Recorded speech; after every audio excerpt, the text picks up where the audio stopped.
please stay with us as we'll come back to you for our next discussion.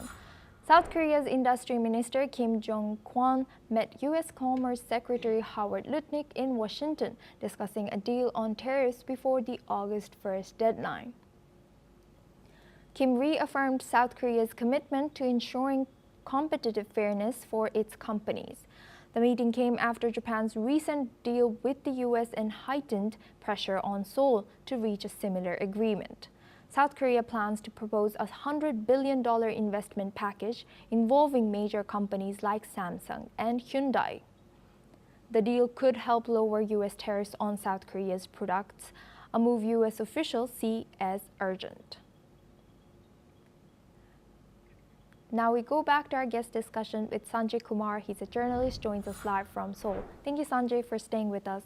Now, what impact could South Korea's proposed $100 billion investment package, and including major companies like Samsung and Hyundai, have on its negotiations with the U.S.?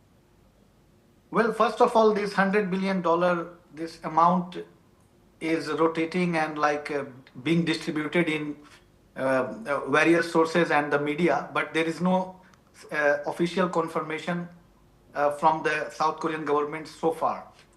That is why it is a not right thing to comment on this. But yes, the $550 billion investment announcement done by Japan recently, including the 75% access to Japanese market, especially the agro market, and then buying of 100 Boeing airplanes, and as well as joining strategically in future in the competition with China in the region. That kind of things have been offered by Japan. I am mentioning Japan because in Korea, Japan has become a source of a study right now, because reaffirming commitment is different thing and concluding the agreement is different thing.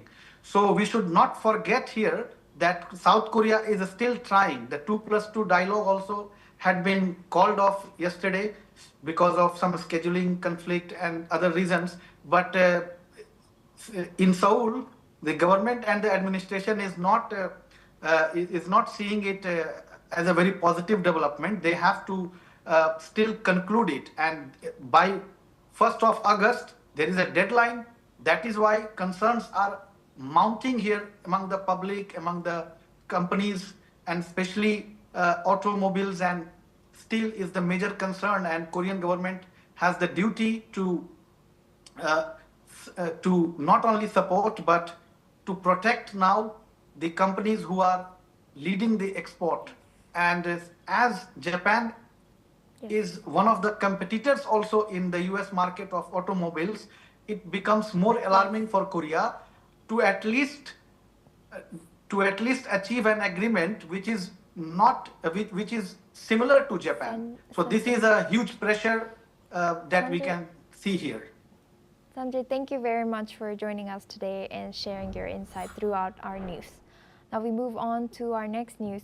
President Donald Trump announced a trade win after Australia agreed to open its market to U.S. beef.